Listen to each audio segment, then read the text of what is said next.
Hello student, स्वागत है आपका आपके अपने यूट्यूब चैनल में। मैं दीक्षा।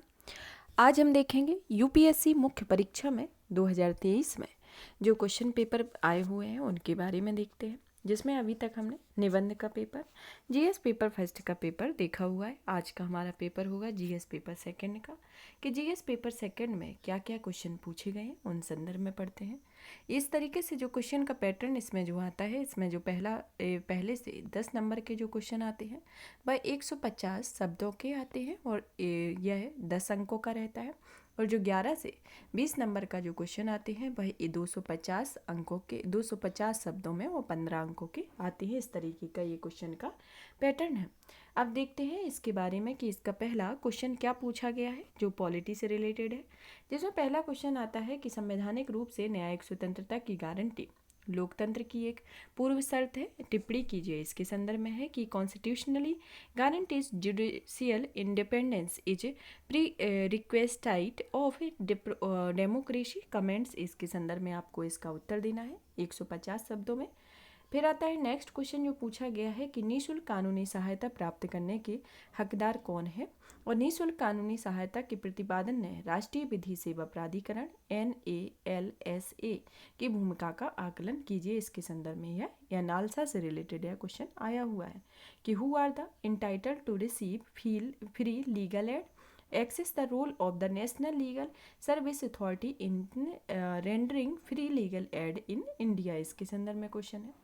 फिर नेक्स्ट क्वेश्चन आता है कि भारत के राज्य, शहरी, स्थानीय निकायों की कार्यात्मक और वित्तीय दोनों ही रूप में सशक्त बनाने के प्रति अनिच्छुक प्रतीत होते हैं। टिप्पणी कीजिए। इसके संदर्भ में है कि the states in India seem reduction in empower urban local bodies both functionally as well as financially comments। इसके संदर्भ में आपको उत्तर देना है।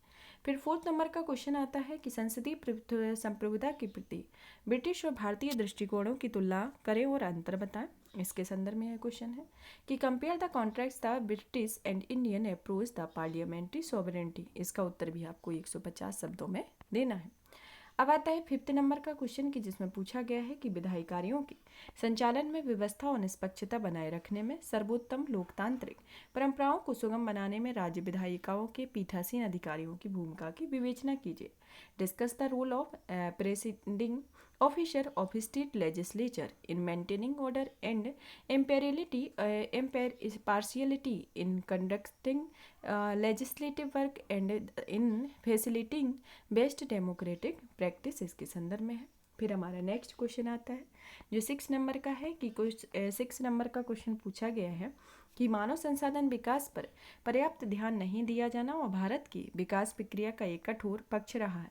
ऐसे उपाय सुझाइए जो अपर्याप्तता को दूर कर सके। इसके संदर्भ में यह क्वेश्चन है जो 10 अंकों का है और 150 शब्दों का है कि the crucial aspect of development process has been the adequate attention paid to human resources development in India, suggest measure that can address this inadequacy है। फिर 7 नंबर का क्वेश्चन आता है कि भारत में बहुराष्ट्रीय निगमों के द्वारा प्रभावशाली वित्त स्थिति के दुरुपयोग को रोकने में भारत के प्रतिस्पर्धा आयोग की भूमिका पर चर्चा कीजिए और हाल के निर्णयों का संदर्भ लें।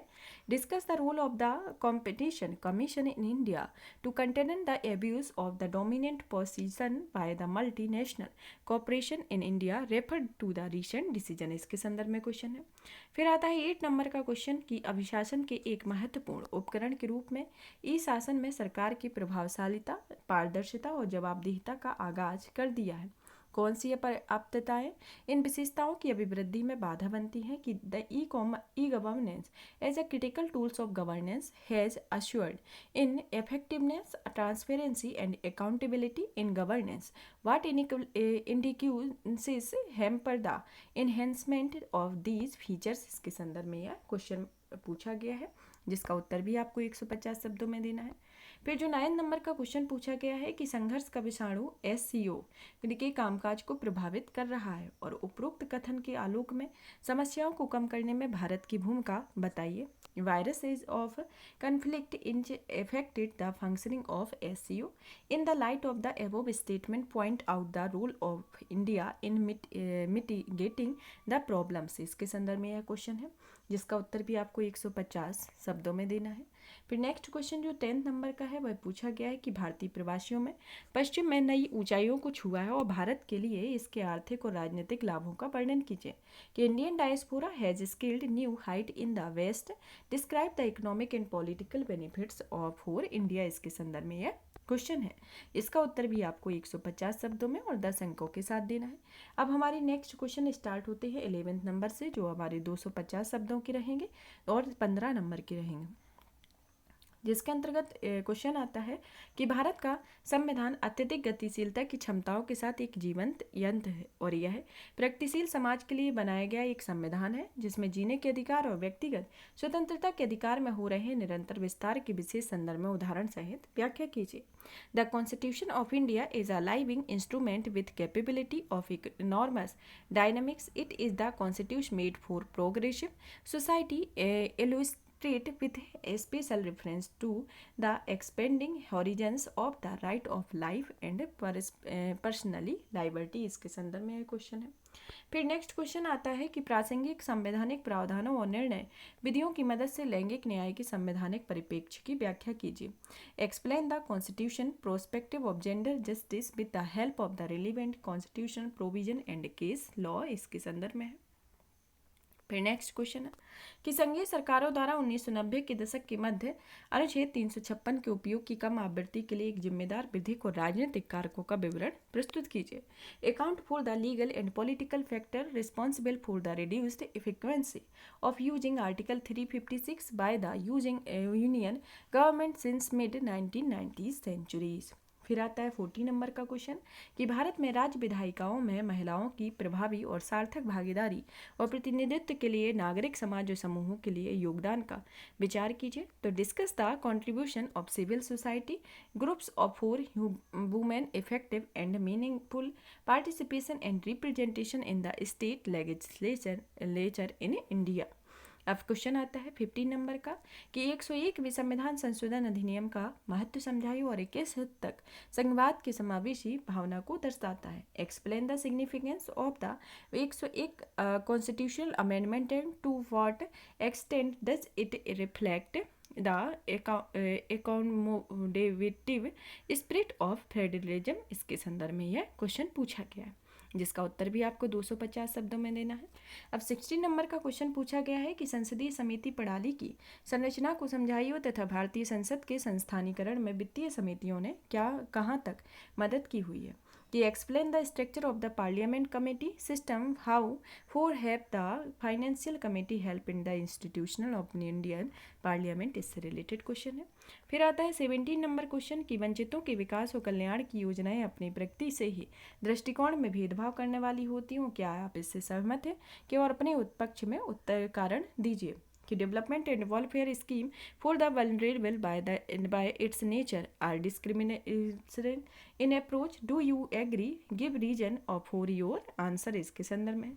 फिर 80 नंबर का क्वेश्चन आता है कि विभिन्न क्षेत्रों में मानव संसाधनों की आपूर्ति में वृद्धि करने में कौशल विकास कार्यक्रमों ने सफलता अर्जित की है और इस कथन के संदर्भ में शिक्षा, कौशल और रोजगार के मध्य संयोजन का विश्लेषण कीजिए। Skill development programme have succeed in increasing human resources supply to various sector in the context of the statement, analyse the linkage between education, skill and employment. इसके संदर्भ में। फिर 90 नंबर का क्वेश्चन आता है कि नाटो का विस्तार एवं सुदृढ़ीकरण और एक मजबूत अमेरिका यूरोप रणनीतिक साझेदारी भारत के लिए एक अच्छा काम करती है और इस कथन के बारे में आपकी क्या राय है, जो अपने उत्तर के समर्थन कारण और उत्तर उदाहरण दीजिए।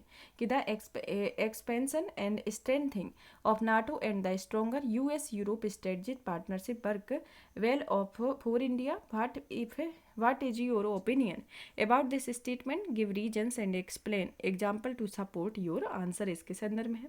फिर हमारा नेक्स्ट क्वेश्चन आता है जो इसका जीएस पेपर सेकंड का लास्ट क्वेश्चन है, जिसका उत्तर आपको 250 शब्दों में देना है और इसका जो अंक है वह 15 है।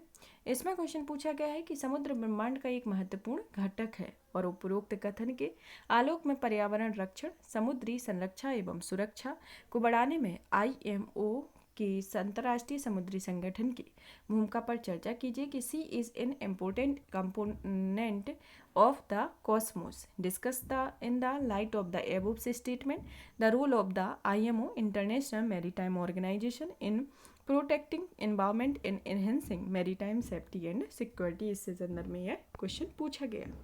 यहाँ पर यह GS पेपर सेकंड के क्वेश्चन पेपर फिनिश होता है। और भी इसी तरीके की वीडियो को देखने के लिए वीडियो को लाइक करें, ज़्यादा से ज़्यादा शेयर करें, चैनल को सब्सक्राइब करें। धन्यवाद।